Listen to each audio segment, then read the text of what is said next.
రాహుల్ గాంధీ పాదయాత్ర రైతు పాదయాత్ర చేస్తారు. రాహుల్ గాంధీ రైతు పాదయాత్ర 14 నాడు ఆయన 4:30కి ఇండిగో ఫ్లైట్ దిగి అక్కడి నుంచి సిటీలో కొందరు కార్యకర్తలను కలిసేసి ఎయిర్పోర్ట్లో అక్కడి నుంచి స్టేట్ అవే ఈ will come to Nirmal night hall చేసి పొద్దున 8 o'clock అనుకుంటా 8 o'clock నుంచి పాదయాత్ర మొదలవుతుంది. 8 అక్కడి నుంచి ఎక్కడనైతే గ్రామాలు ఉన్నాయో నడిమిట్ల 4-5 గ్రామాలు కూడా వస్తాయి.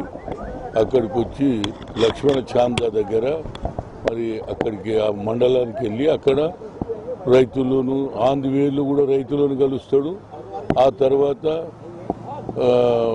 పొలాల పొంటి రైతులకున్న ఇబ్బందులు తెలుసుకుంటాడు, ప్రజలను కలుస్తాడు.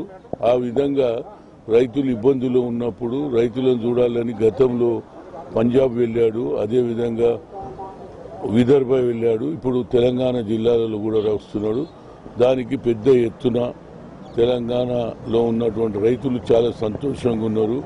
ఇవాళ కూడా పార్లమెంట్లో కూడా రాహుల్ గాంధీ గారు గతంలో ఏదైతే రామ్లీలా మైదాన్లో మాట్లాడాడో అదేవిధంగా రైతుల పక్షాన నిలబడాలి. ఈ భూములు తీసేసుకుంటూ రైతులు ఇంకా ఎక్కువ మంది ఆత్మహత్యలు చేసుకునే పరిస్థితి ఉంది. ఎట్టి పరిస్థితులలో రైతులను సమ్మతి లేకుండా భూములు తీసుకోవద్దనేది రాహుల్ గాంధీ గారి ఆలోచన. తప్పనిసరిగా రైతులందరూ సంతోషంగా రాహుల్ గాంధీ గారు వస్తుండే సమయంలో పెద్ద ఎత్తున వారికి స్వాగతం పలుకుతారు, వాళ్ళ ప్రాబ్లం కూడా చెప్తారు. ఆ ప్రాబ్లం తప్పనిసరిగా కేంద్రంలో ఉన్నటువంటి ఎన్డీఏ ప్రభుత్వం దృష్టికి తీసుకొస్తారు. రైతుల పక్షాన రాహుల్ గాంధీ గారు నిలబడతారు. మాకు చాలా సంతోషం ఉంది. రైతుల గురించి రాహుల్ గాంధీ గారు ఎంతో కష్టపడుతున్నాడు.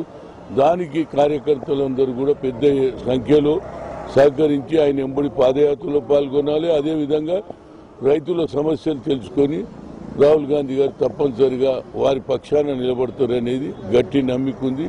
దీంతో కార్యకర్తలలో ఉత్సాహం, రైతులలో కూడా మంచి ఉత్సాహం, వారికి ఒక మనోధైర్యం పెంచడానికి రాహుల్ గాంధీకి వస్తున్నారు. వారికి పెద్ద ఎత్తున తెలంగాణ జిల్లాలో ఆయనకు స్వాగతం పలుకుతారు. అయితే ఇది కేవలం రాజకీయంగా నిలదొక్కుకోవడం కోసమే కాంగ్రెస్ చేస్తుందని చెప్పేసి టీఆర్ఎస్ పార్టీ అంటుంది.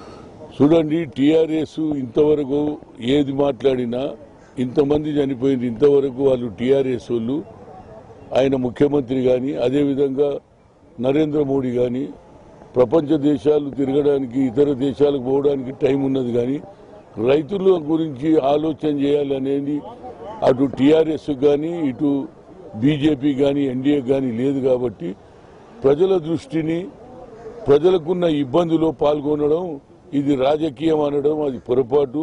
రాజకీయంగా కాకుండా ప్రజలు ఇబ్బందులో పడుతున్నప్పుడు ప్రజల పక్షాన నిలబడాలనేది కాంగ్రెస్ సంస్కృతి.